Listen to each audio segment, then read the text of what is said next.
Good morning, everyone. Thank you all so much for being here for our 2025 Gold Dome event.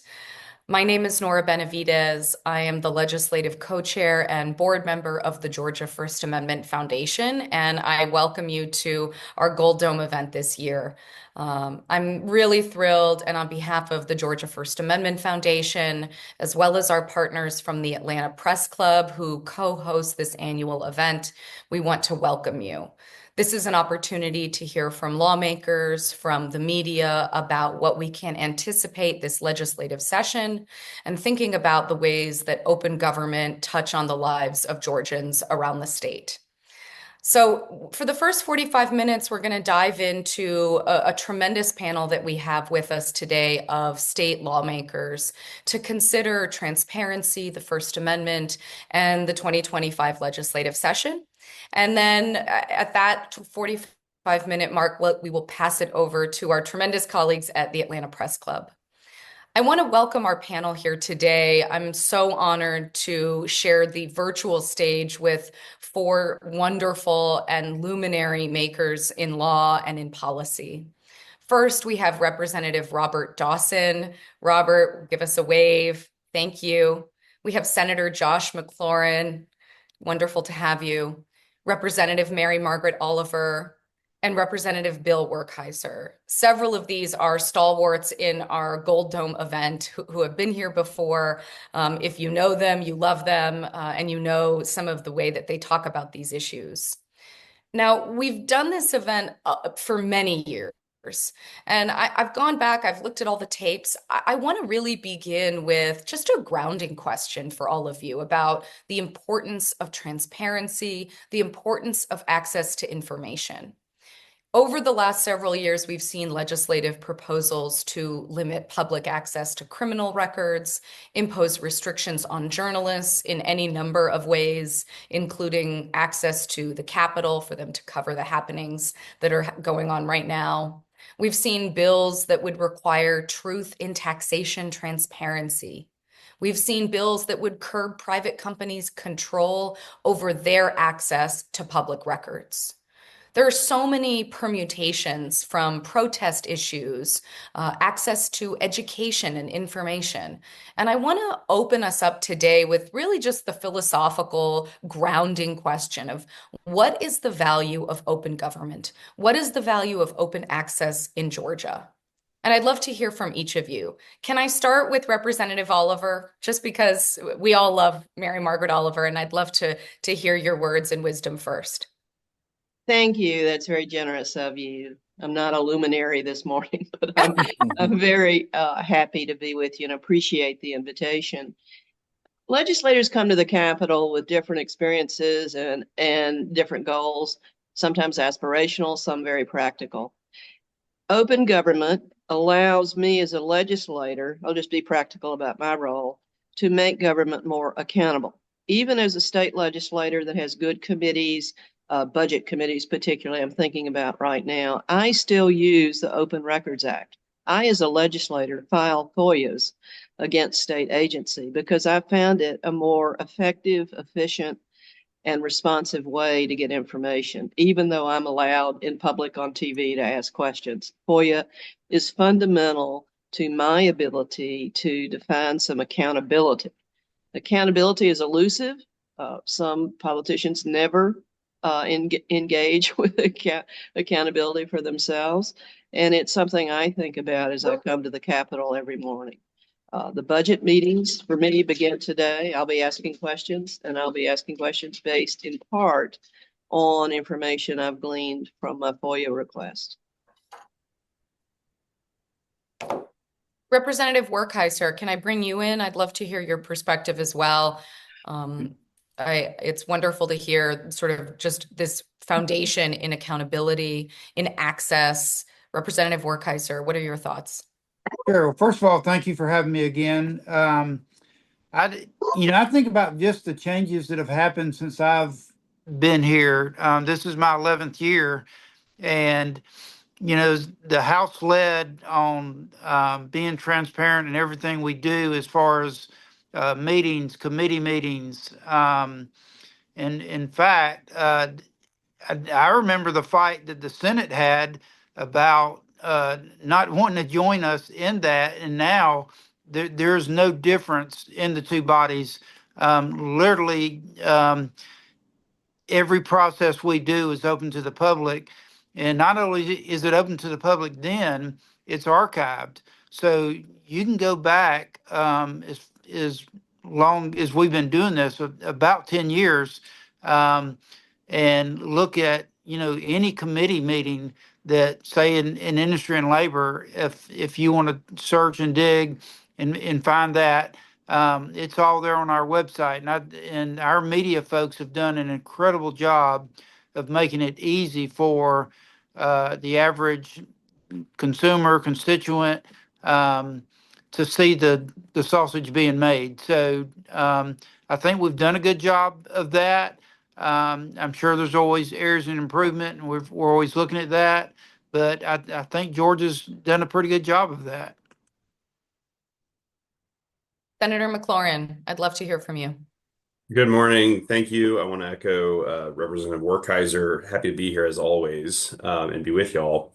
I guess my sort of personal motivation or approach to thinking about open access issues is to think about the democratic, small d problems that we have as a country with information and sharing one set of facts. It's kind of impossible to deliberate meaningfully about what to do about a problem if half the country thinks the problem exists and half the country thinks it doesn't. And not just in a values-oriented way, like, agreeing on the same set of facts, but thinking, cast in this light, we think it's okay that those facts are happening. Cast in this light, we don't think it's okay. But really, whether certain facts are happening at all. And one thing that you run into a lot at the legislature when corporations or private interests come to the legislature and ask for help with something, whether it's a bill to change a rule to make their business more profitable or less costly, or a subsidy from the government.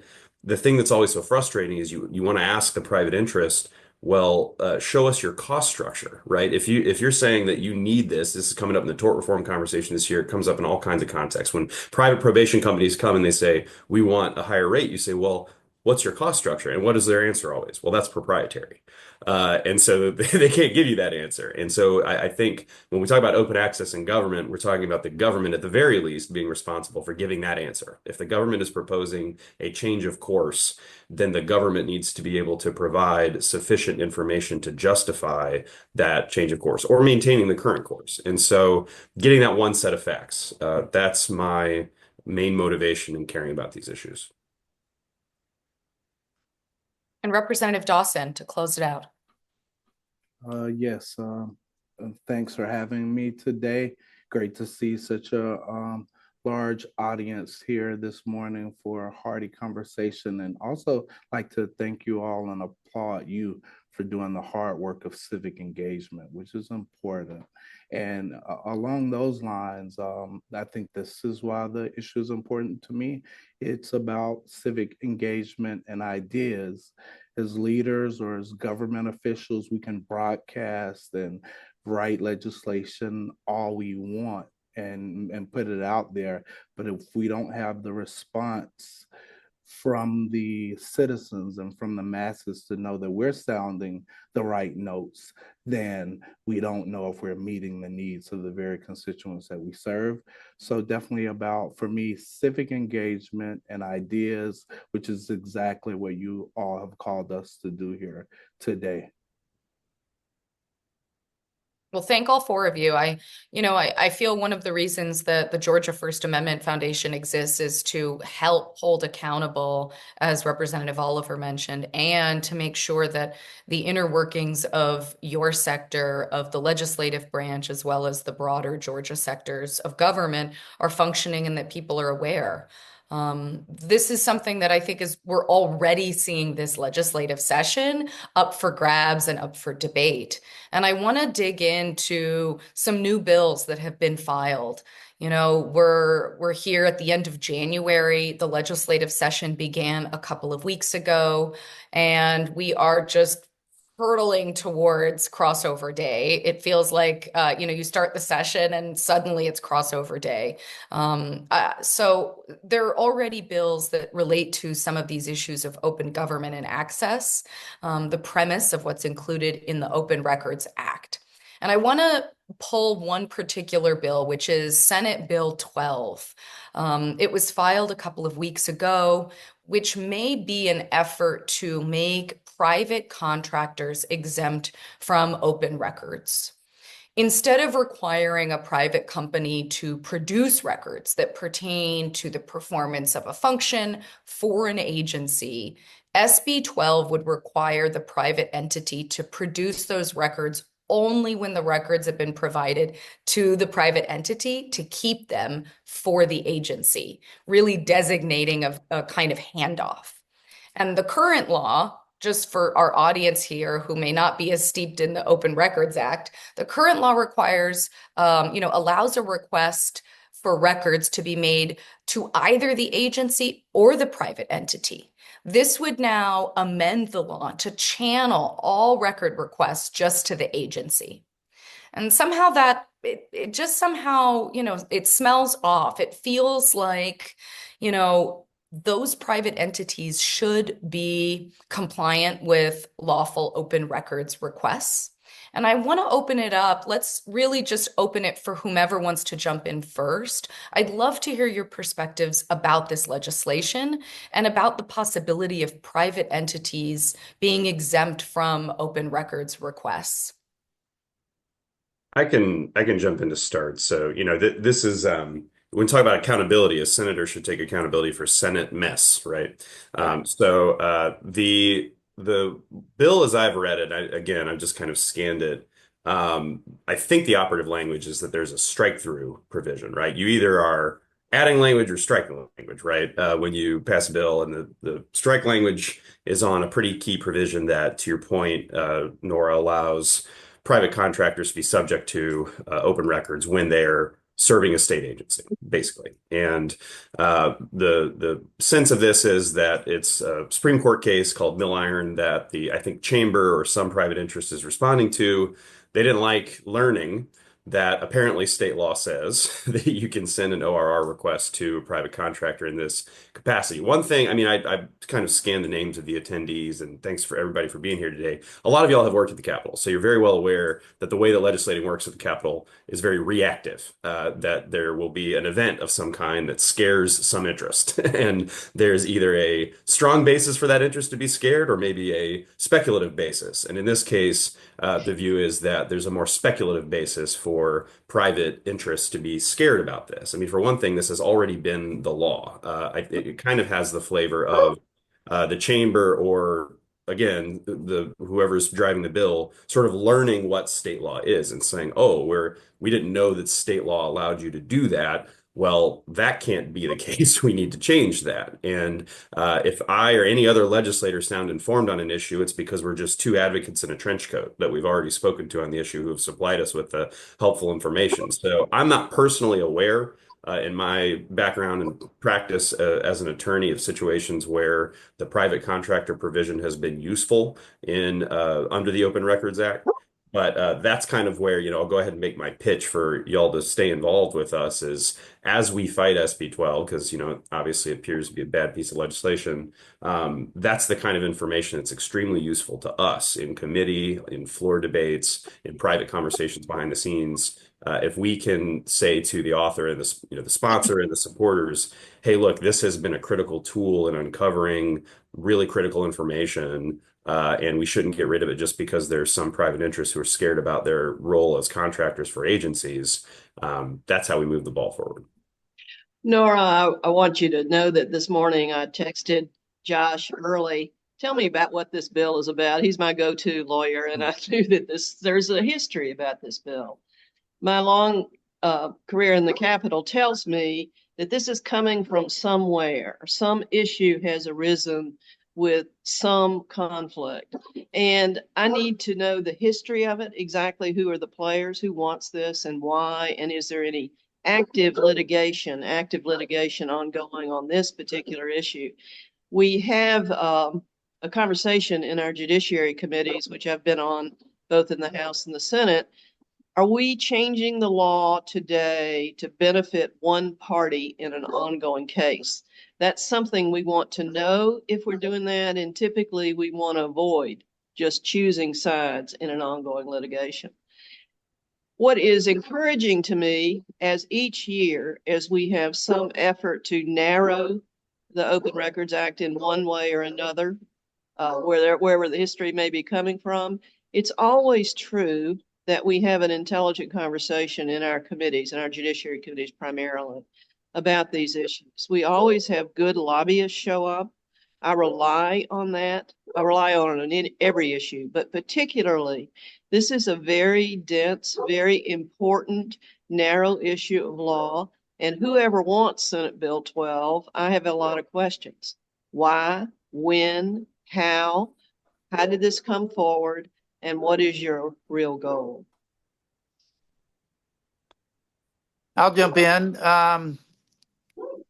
So I'll tell you the same thing I told my constituent last week who asked me about a Senate bill. I said, I don't even know what the 1,000 House bills are yet. I can't be focused on Senate bills. But Mary Margaret makes a great observation or point in that that's what the committee process is for. And you got to remember, and I've got constituents just like everybody does, but probably more so that things pop up in their feed, and so I get blasted about bills that are being filed. You got to remember, we as legislators do about 2,000 pieces of legislation a year. The governor signs about 200. So every time somebody brings an idea to my committee, I said, you've got a 90% failure rate staring at you. So don't get too excited yet. It is very tough to change the law, and there's a reason for that, and we should all be glad it is. And so I would have some of the questions that Mary Margaret and Josh just brought up. What's driving it? Is there a reason for it? There may be a good reason for it. So I just too many unanswered questions right now to just say on the face. Because just like the other day, I had a constituent. They were very animated and very troubled by a Senate bill, and when I looked at it, it was like they were.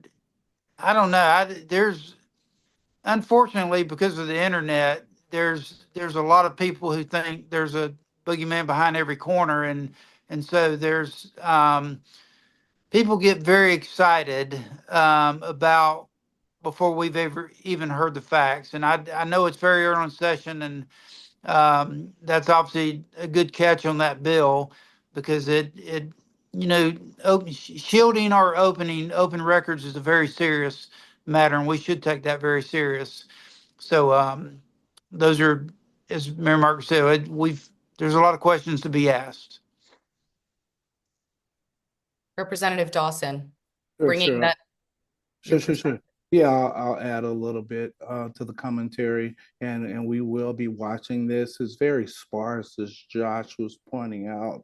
It's right now just a lot of strike through provisions, so it's a very slim bill. Wonder if it could be a shell. So we'll look and see if there's anything else that they're going to add in there, and then also just observing the press when this bill was introduced. It's been sold as something to make sure public entities conform with open records requests while protecting private businesses from nuisance interference. So interesting language in that press release, but as everyone said, we'll pay a little more attention to this. Well, thank you all for those observations and the analysis. Representative Werkheiser, tempered realism as we move through the legislative session, and knowing that the bevy of bills that get introduced do not pass. The First Amendment Foundation will be, of course, monitoring the bill as well, so those that tune in regularly can stay engaged that way. I'd like to turn to education and access to information issues because at the last, the previous several sessions, that issue came up a number of times in legislation filed. And at the federal level, we've also seen efforts to limit access to information, particularly to books and educative resources. And here in Georgia, we saw last session SB 154, for example, which would have created criminal charges for school employees who provide obscenity to minors. We saw Senate Bill 394, which would have proactively restricted access to materials which were under review if deemed to contain certain material, sexually explicit material in particular. Both bills were concerning last session because of the breadth of the language, the kind of catch-all language of obscenity and explicit material. And I think the question here is just, do we anticipate more of this? What do you make of the effort vis-a-vis Georgians' right to information and education? Nora, we have a lot of problems in Georgia.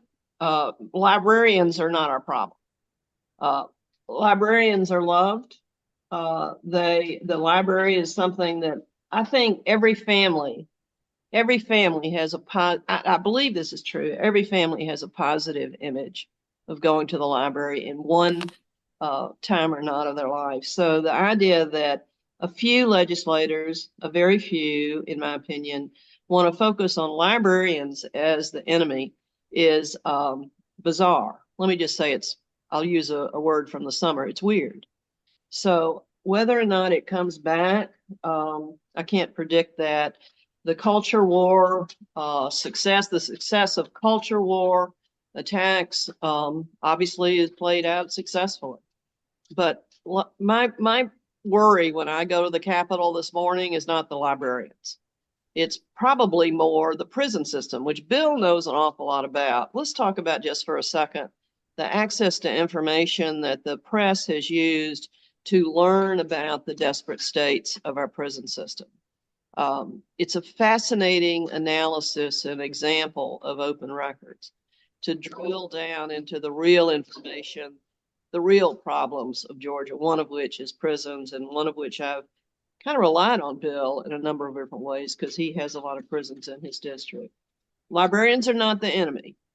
Solving the problems of the state is our goal. Well, I Thank you. guess by debate rules, since I've been brought up, I get to respond. Thank you, Mary Margaret. So, I guess culture wars, we do have to deal with them because we're living in a lot different age than we were when we were kids, and just the amount of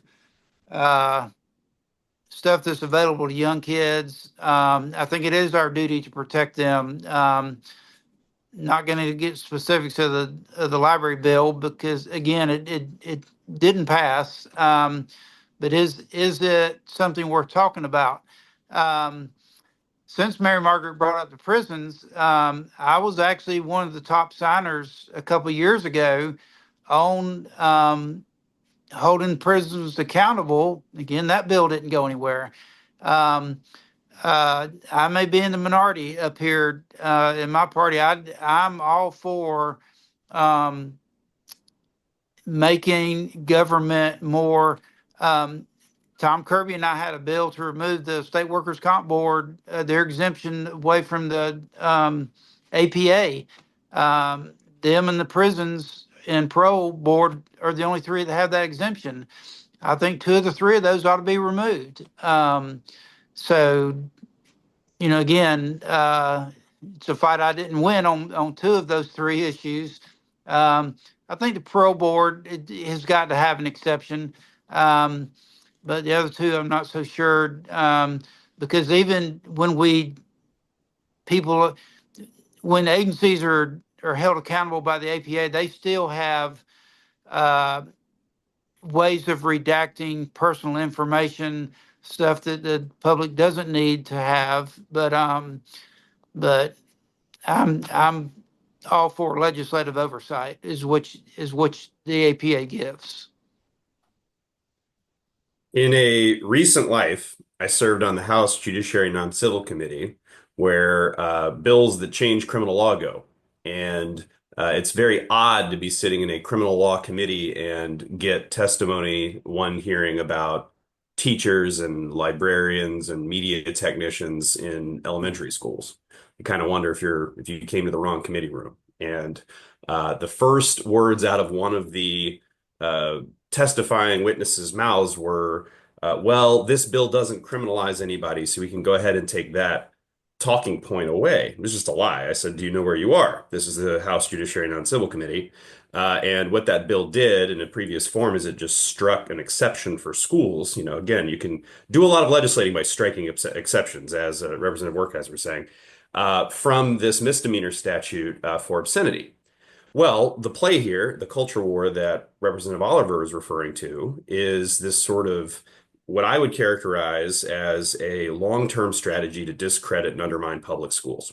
And there are many ways to do that. One way to do that is to act like public schools are a place where culture is imposed on children against their parents' will. And typically, the way that legislating works at the Capitol is very conducive to a handful of parents or a handful of outspoken legislators who are able to make it seem like a problem is much bigger or existing in a way that it's not. What happens is that these hearings is you get EBSCO host, if you remember that platform, that kind of online database. There will be random excerpts of an EBSCO database that look obscene, or in some cases are not obscene and are just LGBTQ content. I'm just going to be very clear. And that content is put before the committee as an example of what media technicians or librarians are giving to kids. And then the ask is that a statewide rule change be imposed, in some cases criminal, to somehow, quote, correct this. It's so many logical leaps and omissions of real context that it starts to become a little bit farcical, to use a strong word. And typically, as Representative Werkheiser said, these bills don't go anywhere. It's very unfortunate, though, because for people who don't know the legislative process and that there's a 90% failure rate, these are scary bills to move through the legislature. I have personally gone to a media technician conference in Georgia, Republicans and Democrats, and you know that the majority is, and this is not in any way pointed at Bill, who I love and who does great work on prisons, but you know the majority is screwing up when you go to a conference of a special interest and everybody is saying this is awful, and it doesn't matter what part of the state they're from or what party they are. So yeah, you can rest assured that there will be, like little whack-a-mole, these bills will keep coming up to try to impose more costs on librarians and media techs. But, again, those essential questions Representative Oliver started our meeting with, those are the questions you always have to ask. And when you ask those questions, you scratch the surface of these bills, you usually get, the culture war answer. Thank you all. Representative Dawson. Yeah, sure. I think back to what Mary Margaret was saying, that, hey, definitely we're in a time and place in Georgia right now and America where the culture wars are in effect. So I'm 100% sure that we'll see more bills like that this session, this year. And to what you were saying, Nora, the big thing for me is that the language, the legal language is so ambiguous, harmful, it's just broad terms of what content is offensive. So a couple things that we can do as they do pop back up, as Josh is saying, to play whack-a-mole.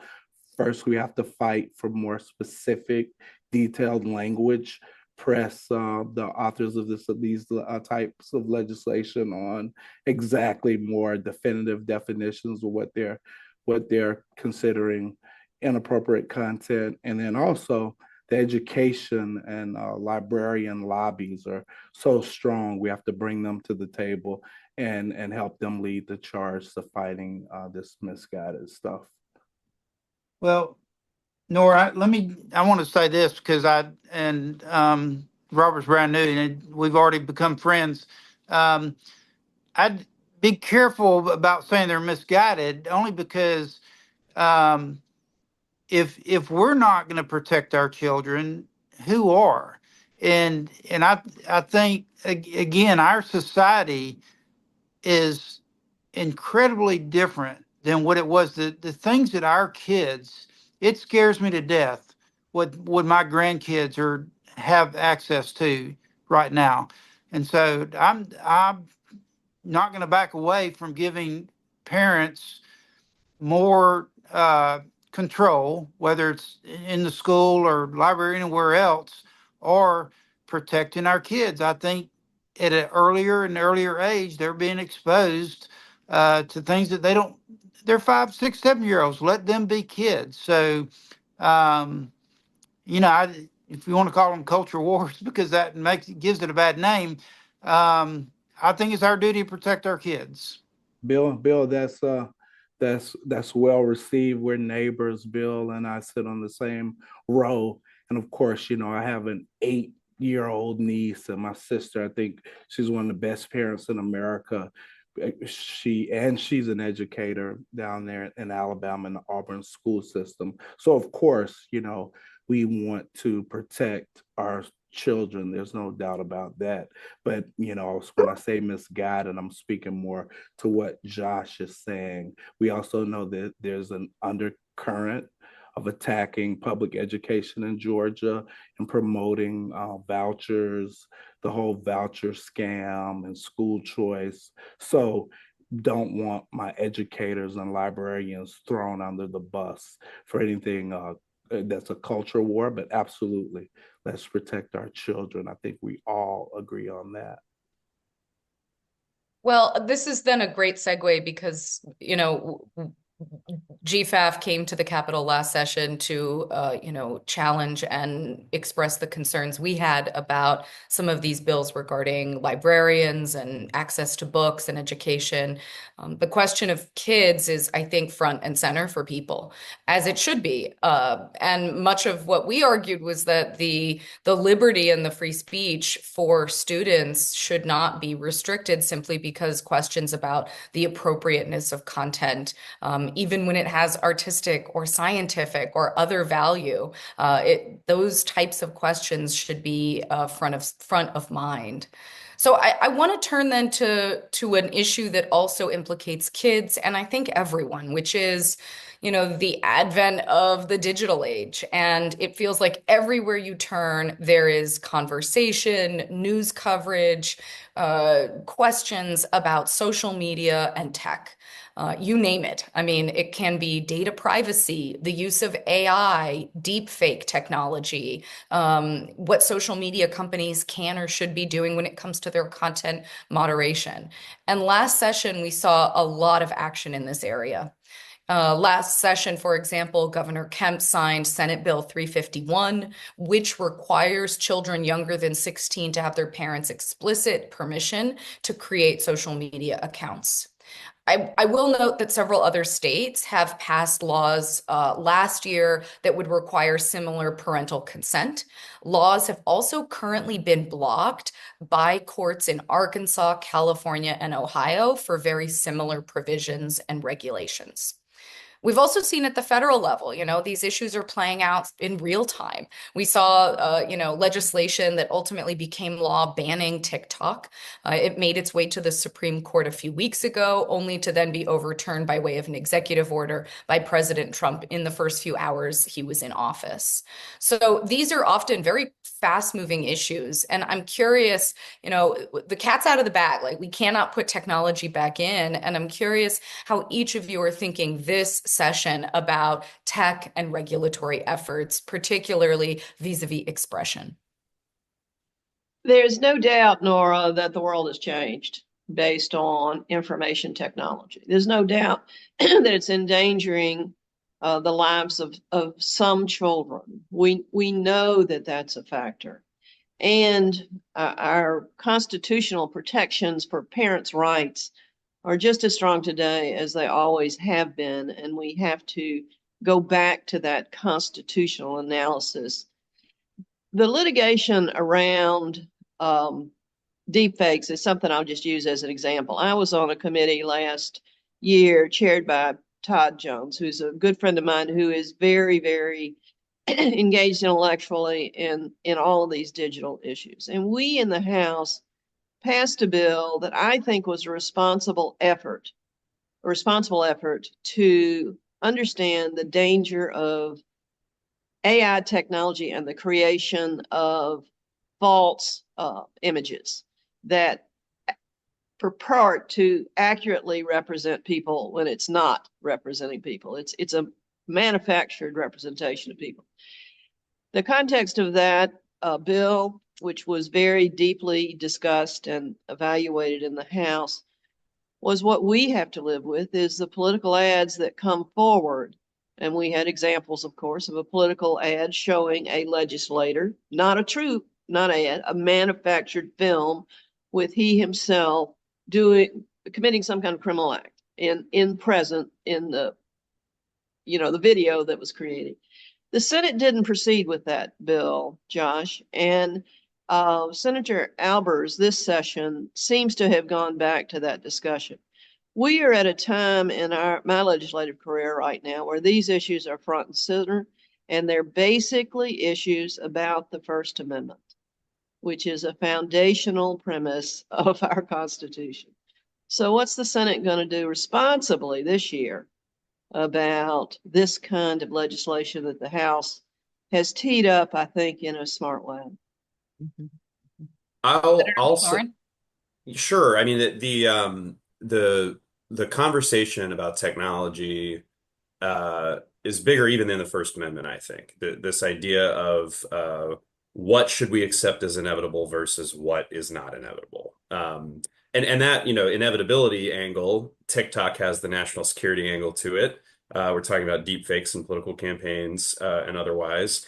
I'll even throw sports betting into this. I didn't expect this curveball to be able to our discussion, but part of the sports betting conversation is about addiction and the way that the apps are structured and the way that the user base of the sports betting apps is culled according to who is more profitable for the companies and not. You can tell that I might have switched my vote in the off season. We'll see if that legislation comes up. But, I am not going to accept that sports betting addictive app technology is inevitable. And so I think the real question when it comes to technology that's evolving that promotes access to information at this globally completely novel level, the question is going to be, what does our First Amendment protect, and then what is critical to this whole conversation we're having, open access information. I am open to being persuaded by arguments that there is real harm in certain types of algorithms, that brain development at certain ages matters. I mean, I'm a millennial, and parents who are my age, I have no kids, but my friends talk about screen time quite a bit. And that's obviously a huge piece of our culture right now. And so as far as social media and responsible use for kids goes, I guess I have a paradigm. I don't know, I have a balancing test or something. You should always err on the side of open access. But if somebody can make a demonstrable case for harm, it's backed by science, you have to listen to that. Yeah, I'm going to echo what Josh said, because Nora, I'm going to disagree with your premise. It sounded like you were saying about that you didn't like the parental 16-year-old bill. Like Josh said, the First Amendment is paramount until it's not. We've got to protect our kids, number one, and then just like the AI bill. No, I don't think someone has the right to their First Amendment to lie is one thing. To lie with images to make you say something that you did not, that is not, in my opinion, First Amendment. And so, again, I'll always defend us. And maybe we go overboard in protecting our kids. I'd rather go overboard than us miss an opportunity. And maybe that's the problem, is some of these things are reactionary. It's because our kids are pretty valuable to us. Again, I've got 9 grandkids, and I'm scared to death for them. So, but Josh it's funny he said that about sports betting. I think I've changed my mind twice. And it's the arguments around that are fascinating. And again, I'll go back to what I've opened this session up with. It's what our committee process is for. And one of the committees is what helped, you know, change my mind.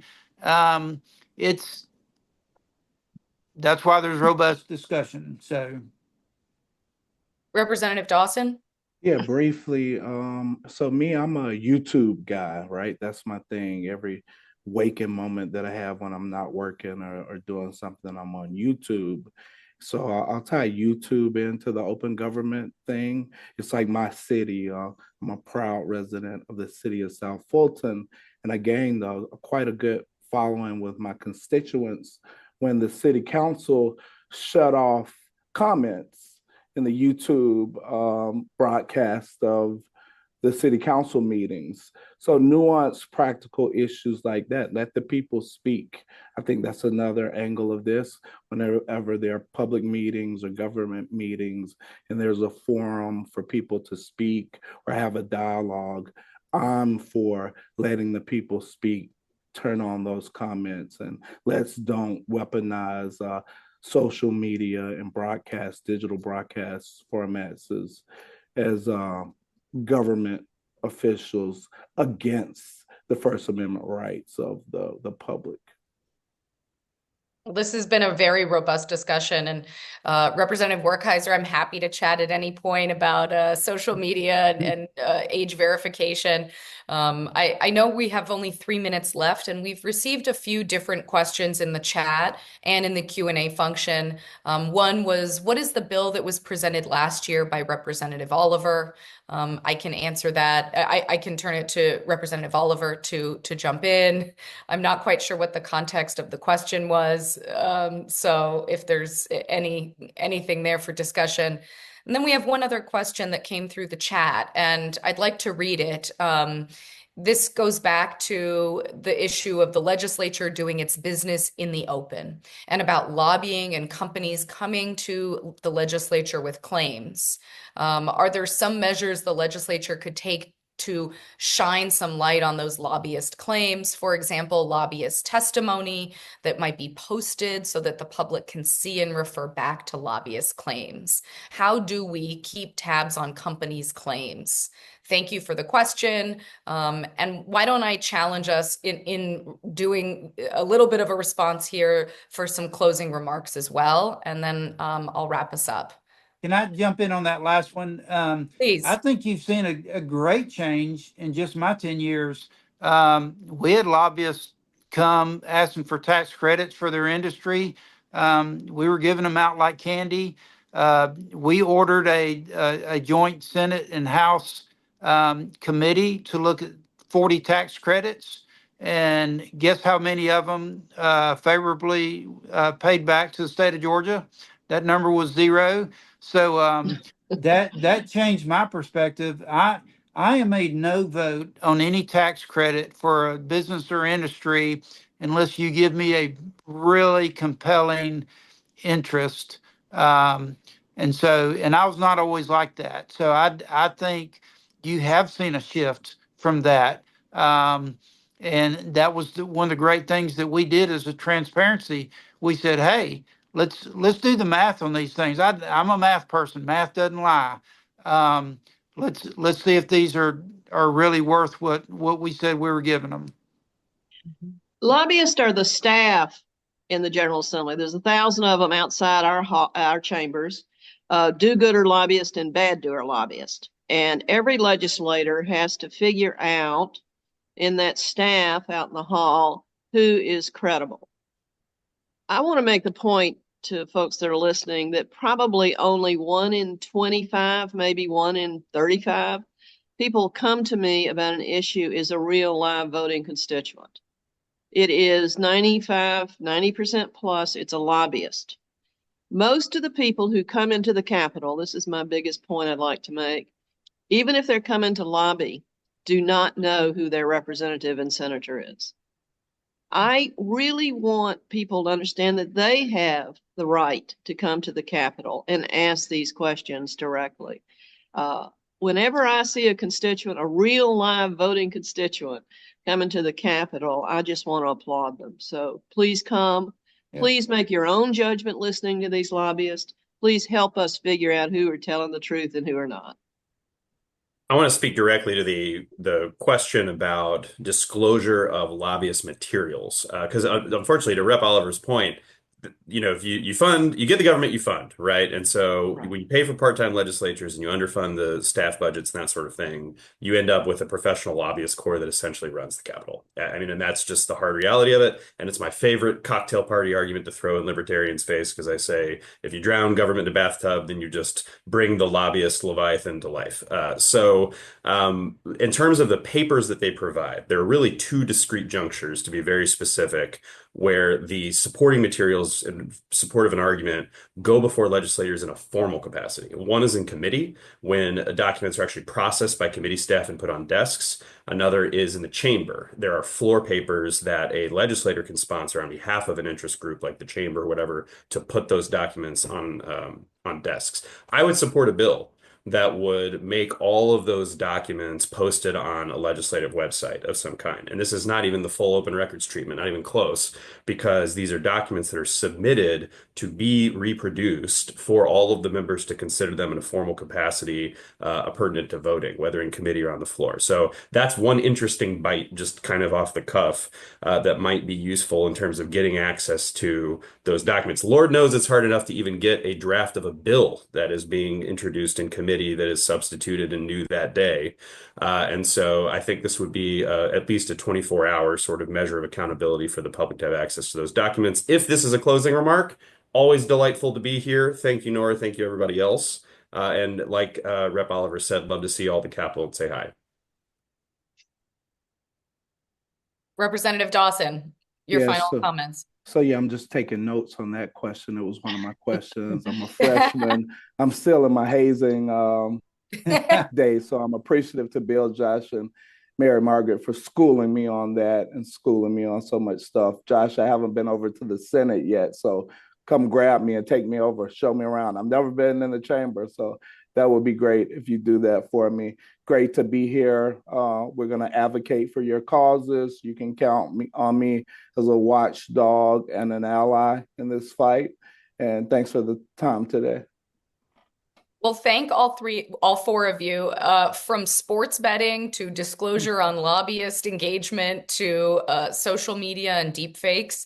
I feel like at the very least, for those that are tuning in, if you didn't think open government and the First Amendment are for you, maybe one of those topics has lured you in. I think Representative Oliver said it so fantastic. Please engage. Truth is what we then make of it by engaging with rigorous debate and dialogue. And I want to thank all four of our tremendous panelists for our conversation today. And without further ado, I want to make the official transition to our second panel and turn it over to the wonderful Julia Boyd of the Atlanta Press Club. Thank you all for tuning in for our legislative preview, and we look forward to seeing you at the Capitol engaging directly in this process. Thank you to Representative Dawson, Representative Oliver, Representative Werkheiser, and Senator McLaurin. Thank you. Thank you to Nora and the Legislative Breakfast panelists for a great first half of the program. And thank you to the Georgia First Amendment Foundation for partnering with us on this annual virtual program. I'm Julia Boyd. I'm the Executive Director for the Atlanta Press Club, and we're so pleased that you all tuned in this morning. As a reminder, this program will be recorded, so please check out our YouTube channel for that later this week. You can also utilize the question box to ask questions throughout the program. And for those who are interested in more information about the Atlanta Press Club, including membership options and upcoming events, please visit atlantapressclub.org. We will waste no time getting into our reporters roundtable, and it's my pleasure to welcome our panelists, Jeff Amy from the Associated Press, Melissa Baruchman from the AJC, Deidre Dukes from Fox 5, and our moderator for the program, Donna Lowry from Georgia Public Broadcasting. I'll pass it to you, Donna. All right. Thank you so much, Julia. I'm excited to be here with this group, and I want to just get right into it. And I want to start with something that I've been thinking about, and that is it's been 6 years since I've been covering the Georgia General Assembly full time. And I've noticed that this year there seems to be a change in tone to a certain degree. And I believe that certain things happen that we don't normally see, and that is that the governor was more visible that first week than we usually see him. Then also what happened in Washington, the change in administration, I think is also part of what the different feel there. Of course, last week changed things with the weather, but I just feel that there's a different tone, and I wanted to kind of briefly find out from the rest of you what you thought about that. Jeff, let me start with you. Do you think things are a little Hey, different this our meetings are session? 2 o'clock, right? 3 o'clock. Huh? 3 o'clock. So Really? You I asked you will that note last that week I and you think told me the Deidre same and I thing. are Hold on on a the second. opposite. Representative Werkheiser, you're still on. We can still hear you. Are you okay? Thank you, sir. Hope to see you soon. All right, Jeff. I will note before I get started that I'm pretty sure Deidre and I are on the opposite sides of the same thin wall here on press row. So there may be some feedback between us. Um, my take on the session is it is too soon to tell. One theory I have heard bantered about is that the governor may ultimately need some Democratic votes to pass his lawsuit reform package, and that may lead to a sort of a dampening of partisan attacks here, at least at the beginning. But again, I think we're sort of still in the very early stages of the session, and there is still plenty of time for us to sort of get back to fussing and feuding with each other. Okay, Michelle. Yeah, this is my second session, so I don't have quite as long of a history Oh. to compare. I do think that the change in administration is evident, but I also think that the legislature seems sort of boosted. The House and Senate Republicans seem boosted by their election results in November on the local level, and feel. And, sorry, did you want to add something, Representative Oliver? Okay, and feel boosted by that, and I also think I asked some people why they were going after why trans issues was such a big issue for them, and they said because it was sort of an easy win, that there was a lot of support for it, and so they could kind of bank some of that. So I think some of that seems to be seeping through, but I would defer maybe to Jeff and Deidre in terms of overall trends. Deidre, I know you're fairly new to it also on a full-time basis. Yeah, Michelle, I have to say this is my second year also with this, here at the session. So I'm also second year in, but I would say, Donna, that I agree with you in the respects that 2 years in, and one thing that I did note was for the past first few weeks during the eggs and issues, various news conferences, Governor Kemp's State of the State address, we kept hearing a unified message between Governor Kemp and leadership, House leadership and Senate leadership. Particularly, I would say, Michelle, to your point, with the transgender sports bill. As you all know, it passed the Senate last session and then just languished in the House. I mean, just went nowhere. And House Speaker Burns did indicate during one of his speeches during the initial weeks of the session that there appears to be apparently support for that in the House this session. So I did take note of that. So as Jeff said, I do think it's very early in, too early to tell, but there is some indication that we are seeing more of a kind of a unified front, at least out the gate. Yeah. The other thing that I noted was that I don't remember when the governor has been that visible. He held two press conferences in addition to Eggs and Issues and State of the State that first week. Now he is out of the country. Maybe he was trying to push everything into that first week, but I thought that was interesting that we heard from the governor more than I've noticed in the past. And so, you guys brought up transgender. Let's get into that a little bit. So we've got the one bill that we know that you just mentioned, Deidre, that was pushed last year that didn't make it. That made it out of the Senate, but didn't make it in the House. But we also know that there is apparently another transgender affirming bill that will focus more on the state healthcare system and trying to prevent people who work for the state from being able to get a gender affirming care. I don't know if you've done anything on that, Michelle, yet. So my colleague Maya Prabhu focuses on these issues. I will also say there was a bill dropped just yesterday afternoon by Senator Ben Watson around preventing access to puberty blockers. So there are a number of ways that some lawmakers are trying to get at this issue. Yeah, and they seem to be coming out. A lot of these bills are coming out of the Senate, so we'll also see what happens on the other side of this. I didn't know if you wanted to jump in at all, Jeff. I think the one issue about preventing access for people covered by the state health plan to gender affirming care is going to be that the state has settled a series of lawsuits regarding various employee groups on this. And I think the state's hands may be somewhat tied in sort of how far they can go. I know there is still an appeal pending before the 11th Circuit regarding a Houston County, I believe a Houston County Sheriff's deputy. But the state has settled most of its lawsuits. And I'm just not sure that can be undone through legislation. Yeah, I don't know whether part of the lawsuits are part of the reason why we're seeing this legislation come up at this point. I'm thinking that that's probably it.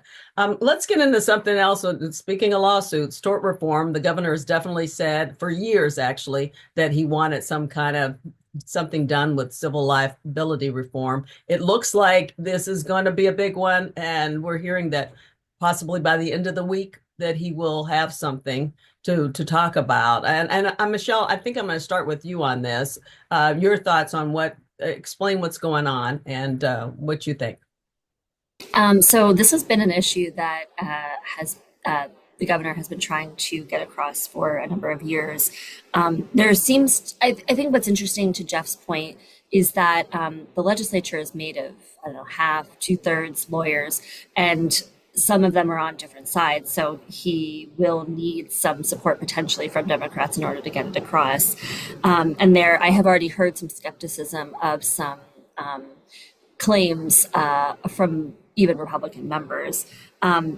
The issue is often, I've been following it from the health perspective. So a lot of times you'll hear Kemp himself and others in support say, we want patients to be able to have their rights. If they have had mistreatment, they should be able to file a lawsuit. But there is debate about a potential speculated abuse of that and potentially either statutory limits, how long you have to bring a lawsuit, the award amounts, and some people will say that these greedy trial lawyers, greedy personal injury lawyers, have their own personal interests and that, they do get a stake in the amount, but also a jury has to award this amount. And so they have to convince a jury to that the amount that they're seeking is reasonable. So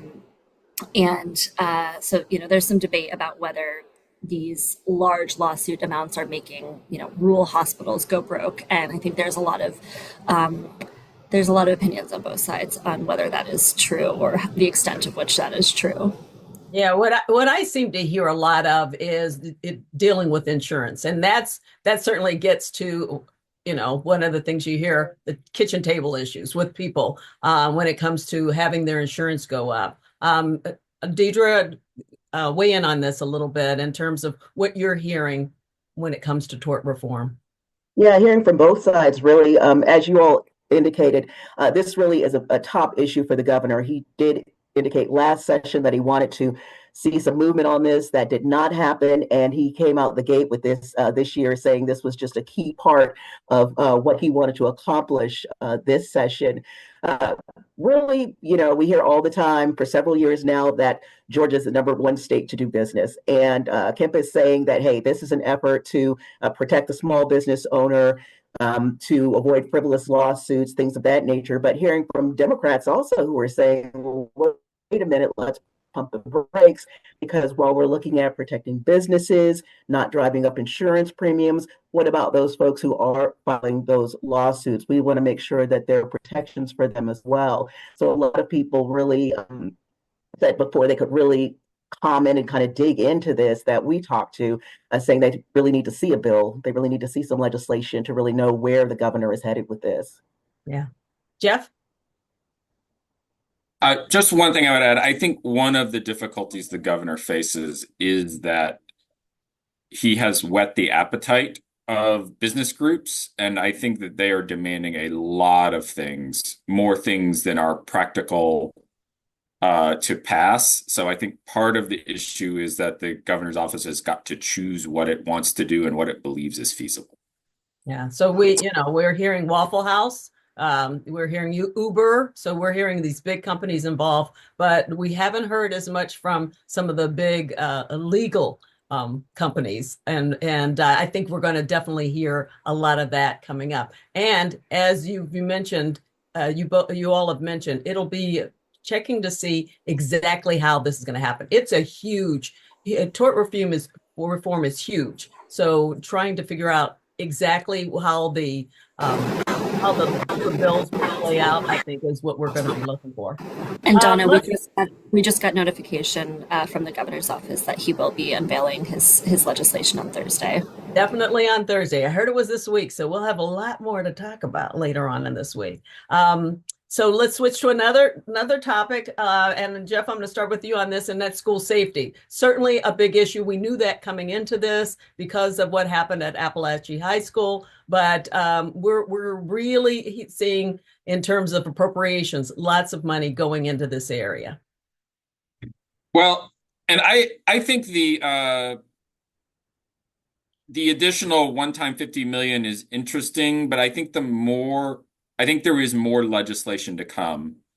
Senate Republicans are supposed to be announcing their priorities today, and I would bet all the money in my wallet that one of their priorities is going to be a bill that will mandate wearable panic buttons in all Georgia schools. And the House has done a lot of research on a subject that you might call information sharing, the idea that police and mental health care agencies and child welfare authorities and the juvenile court system and schools should all share information with each other about what students are up to, with the idea that it might be possible to head some shootings off. I think that is going to be a very tricky subject legally because of federal privacy laws regarding healthcare and educational records. But I do expect a proposal to come forward on that. I think the key is, you mentioned the wearable panic buttons. Some of the larger school districts already have them. The key here is making sure, like Bartow County didn't have some of the things that some of the large districts have, and I think that so. Well, Barrow County, they did have wearable panic buttons. They did have them? Yes, they did. Oh, they did have them. I did not realize that. But Barrow County, in many ways, was like they had at least 2 SROs on campus that day. They had wearable panic buttons. They are part of the Apex mental health program that gets outside mental health counseling for students. So in some ways, you could argue that Barrow County was doing most things right. But there's a big part of the state that doesn't have access to these things. Well, for example, in the Apex program, only about a third of Georgia's 2,000 individual schools are part of the Apex program. Some of those schools may have other resources, but that is like I think that is going to be one area of focus possibly for the House. The issue there, though, is if you throw a whole bunch more money at mental health, are there the licensed clinicians available to provide the actual care? Michelle, I know you want to jump in on this. Yeah, I guess just to speak to Jeff's last point, that is a whole other problem.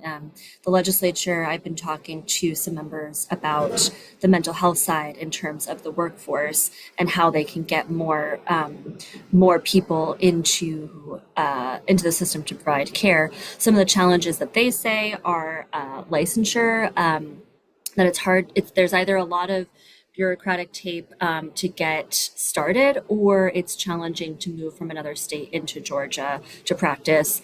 And then there's educational challenges. It's very expensive to do graduate work, and the student loan burden can be pretty mounting, which makes it hard for people to stay in these jobs. And then finally, the pay itself, that these are really demanding jobs, not the highest salaries, again, including the cost of student loan burdens. And so just the availability of guidance counselors in the first place is a challenge. Even if all of these schools were to enact some of these programs, it doesn't mean that there's an availability of counselors to do the work. Deidre?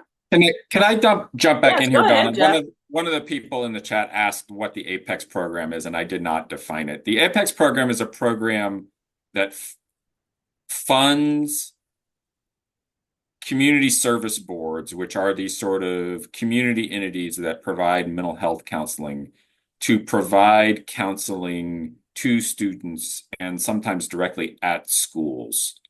This is a program that's been going on for a number of years now and has actually been a sort of favored Brian Kemp initiative.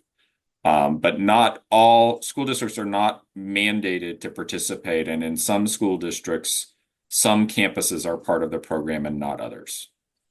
Right.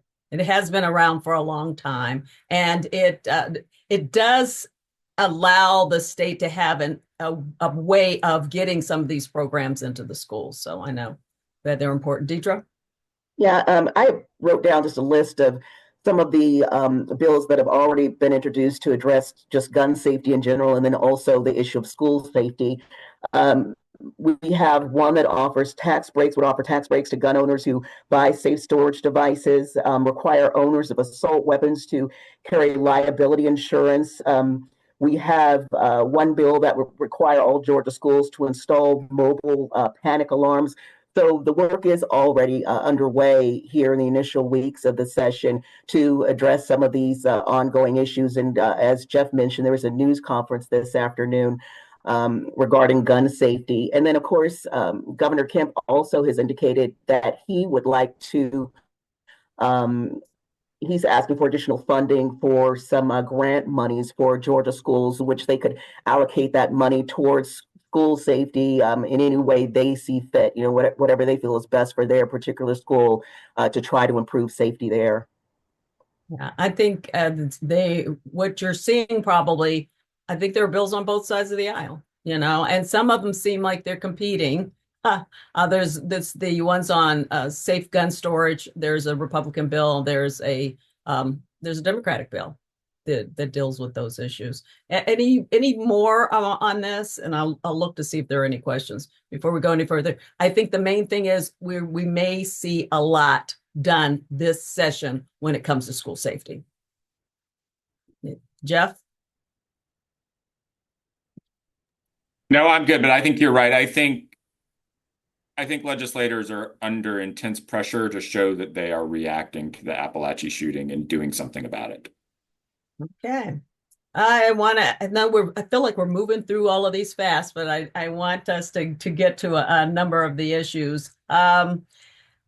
I know that later on today, the Democrats are having a press conference, and they're going to talk about actually Senator Harold Jones II, who is the minority leader in the Senate. He is going to talk about bringing back the Peach Care Plus program bill that actually made it into the Senate committee last year and almost made it out of the committee, but didn't. And he feels very confident about the fact that they're going to go for that again. And it would expand the Medicaid so that it would expand Medicaid for those who, of course, are up to 138% of the poverty level. So anyway, just want to get your thoughts on all of that. I'll start with you, Michelle. So this is certainly one of the top priorities from House and Senate Democrats. Last year, they tried to tie an expansion of Medicaid to a bill around changing the state certificate of need laws, which pertain to establishment of hospitals. That was one of the bills that made it to the Senate committee and narrowly got defeated. There seemed to be potentially some appetite last year. It is highly unlikely that happened, that a Medicaid expansion bill happens this year, because Governor Kemp has all but said that he will do everything he can to stop it. But another reason is because he's standing behind his Pathways program. Pathways is up for renewal, and they will be resubmitting in September. And so I think that their plan and probably a lot of people's plan is just try to influence Pathways in the reapplication process, and then wait until 2026 or 2027, I guess, when there's a new governor, to try to influence it then. One of the likely contenders in the race, Lieutenant Governor Burt Jones, has indicated that he is open to conversation, whatever that means. So I know that the Democrats want to show their constituents that they are continuing to push on this issue that is very important to them, but it is probably unlikely to happen in session, but not impossible. Yeah. Any thoughts? I'll go stronger than that. It's not going to happen. And I think the real reason that it's not going to happen is there's been besides the governor having moved into open opposition, is that the House Speaker has lined up with the governor, whereas last year there was an opening for action in the House. And this year, the House Speaker has said that he's going to support the governor's position. So I just don't think, even if there were to be a miracle in the Senate, I just can't imagine that there's going to be another miracle in the House. Yeah. Deidre, is this a lot of keep hope alive when it comes to the Democrats and Medicaid expansion? Yeah, those Democratic lawmakers I talked to say they will keep fighting, but as to Jeff and Michelle's point, it's just one of those situations where just don't really see it happening this year. The governor has made it pretty clear, putting his foot down on where he stands with it. Very happy with the way he sees, his administration sees the state program, the direction it's headed. Unfortunate for those who pushed for Medicaid expansion last session, because late last session it did appear they were going to see some significant movement there. So you have to imagine that there's a lot of disappointment for those who hope to come in this session and see some progress in that direction. And Michelle, I wonder what you're hearing that's really on your radar right now in terms of some of the things you're covering. Well, I think in regard to Medicaid expansion, the other reason that it's interesting that this discussion right now is because Governor Kemp held a roundtable in September on torts in hospitals or lawsuits in hospitals. And I think there was partially a subtext that the real reason that rural hospitals are struggling is because of all these excessive lawsuits and not because of Medicaid expansion. And a lot of Democrats would argue that if there was expanded Medicaid, that would help rural hospitals. So I think there is some debate there. Did you mean beyond Medicaid expansion? Beyond Medicaid, okay. Yes. But I appreciate your telling us more. Yeah, so I think lawsuit reform and lawsuit overhaul and school safety will be the top issues along with transgender issues. I've also heard some discussion around changing the QBE, quality basic education formula. Democrats want to see that include more or address schools in impoverished areas. I've been hearing a lot about some interest in protecting IVF, in vitro fertilization treatment. That is something that the House Speaker made a resolution or supported a resolution on last year. And then I think on the Democratic side, there is going to be a return to firearms, as Deidre mentioned, to restrict firearm usage. And one way to do that would be incentivizing safety measures. I'll pause there and let Deidre and Jeff add. All right, Deidre. Michelle, I think you checked off all the boxes there. The only thing that I would add is I think we're going to see more on immigration reform. Kind of mid-session last year, that became a key issue with the murder of Laken Riley, the nursing student up in Athens. And, we're seeing, again, a push for legislation proposing action be taken against those so-called sanctuary cities or those individuals in law enforcement who don't cooperate with ICE and other federal agencies. And so I just think that that's going to be something that we should expect probably to see more bills drop during the session on that issue, especially given what the federal government is doing right now with the ICE raids. Okay, Jeff? I think in some ways that this may be, and there are always issues that arrive unexpectedly in the middle of the session, but I think we honestly have a surprisingly small set of issues that are seriously in play right now. A lot of what the governor is trying to do is sort of spend money through his budget, which I think reflects that this is the 7th year of his 8-year term. Yes, tort reform is going to be a big, hairy deal. But one of the governor's other main priorities is Hurricane Helene relief, and I think that's going to be remarkably non-controversial. I think efforts to regulate transgender people will be very noisy, but I think that this bill on regulating transgender girls' participation in school sports is very likely to pass. And I await further information about what Senate Republicans want to do today. So maybe we'll learn some new things. Yeah, I think we are. There are quite a few press conferences today. And, because last week in the winter weather, we've got the hearings. We're just hearing from some of the people who are the commissioners, the agency heads on what they want to do with their budget. So a lot of this feels like we're kind of slowing down a little bit in terms of how much information is coming out. I didn't ask you guys if, Jeff, do you think tort reform is going to pass? I mean, some sort of tort reform seems inevitable, like we're going to see something. I am not sure. I don't know if we're going to see one. I think we're going to see sort of one main bill and then some other bills. And I think the pilot fish, the smaller bills, may not. That may indicate that those are sort of issues that are have a more difficult time. And I do think we will see a little bit of sort of legislative freelancing on this. So I think we will see some of these proposals, but not all of them. Okay, Michelle, what do you think?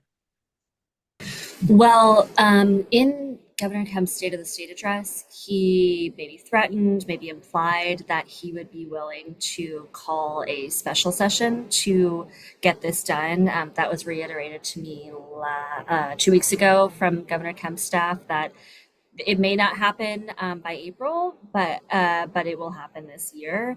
And whether that actually is true, I don't know, but it does indicate that like they are putting all of their capital behind it because next year is sort of going to be a wash. And this is like, as Jeff said, 7 of 8 years. And so they're gonna push really hard and Kemp holds a lot of weight. Yeah, that the Deidre, do you think a threat of a special session is going to make a difference? It may. It might make a difference, but I do think that we're going to see something this year. What that looks like remains to be seen, but I definitely think that this may be the year where we see some movement on tort reform, and hopefully it won't require a special session to make that happen. Yeah, I think we're in a wait and see kind of mood right now to see what's going to happen during this session. I wanted to see if you guys wanted to focus on any bills in particular, because we have run through a lot in a short period of time here. So I didn't know whether any of you want to talk a little bit more about something else that we expect this session. Nope, nothing. I'm looking at questions, and I think we've gone through a lot of them in terms of tort reform. I know, Michelle, you mentioned that about the size of the legislature in terms of the number of attorneys, and somebody questioned that, and I seem to think that I think it's a lower amount than you. I think it's less than 2/3. I mean, Maybe 1/3. Yeah. It's a lot. It's a lot. It's a lot. But it's not as Legislature much as it used to be. A lot of legislators used to come from the legal profession. Well, and I think part of the reason is like this is a partial legislature. You don't get paid that much. In order to do this job, it kind of has to be, you have to have a kind of a job where you can take time off, where this isn't your primary income. And so a lot of the people that do this job are either retired or attorneys where they can adjust their caseload, or small business owners, or like healthcare professionals. But it may not be as many as I said, but it is certainly a lot. Okay, yeah. And I think the other part is I've noticed that a lot of the new people coming in have actually come from the teaching profession. There's several of them who are teachers who are, I guess, concerned about what's going on in education. And public safety is one thing with education. We've talked about QBE a little bit, but in terms of anything else with education, we haven't heard a lot. Unless that's just me.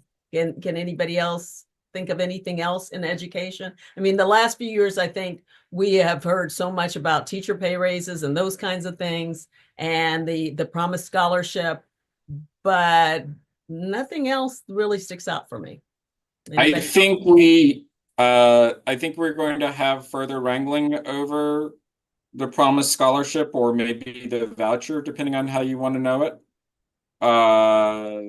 The key questions, are, will the legislature appropriate the full 141 million that the governor's office has proposed? And I would tell you that intertwined with that is that many people in the House are unhappy with how the new agency that was set up to administer this has interpreted the law to broaden the number of students who can attend. So like the key question is, will the agency change its mind, or will the legislature pass a law to limit the number of students who can attend? And if neither of those things happen, how will the House feel about appropriating the full 141 million? I'm surprised we're not hearing more about that right now in terms of the number of, I believe there may be legislation that will come out dealing with the fact that the promised scholarships can go to entire school districts and not just individual schools. So the chairman of House Education, Chris Irwin, has promised such legislation if the agency does not change its interpretation. And I would tell you that the House leadership has backed him up. I think the other issue on education you should be looking out for is legislators remain very interested in improving literacy instruction especially for young students. And one of the key questions I think this year will be, will they scrape up some more money to pay for literacy coaches who are sort of the people who go into the classroom and help teachers change how they teach reading to sort of conform with the science of how the state wants it done now. Yeah, I think you're right about that in terms of literacy. What they're finding is if this is going to be a great state for to do business, you have to have a workforce that is literate. So there is a major focus on making sure there is we do a better job in this state of beginning with third graders, making sure they can read. And so I think there will be there'll be a major focus on that. And we've talked about that in the past. Michelle, I saw you shaking your head. Oh, I was just backing up what Jeff said about vouchers and house support. Okay. And I'm also an expressive person, so apologies. I'm glad you're expressive. Okay. We're going to look at some things.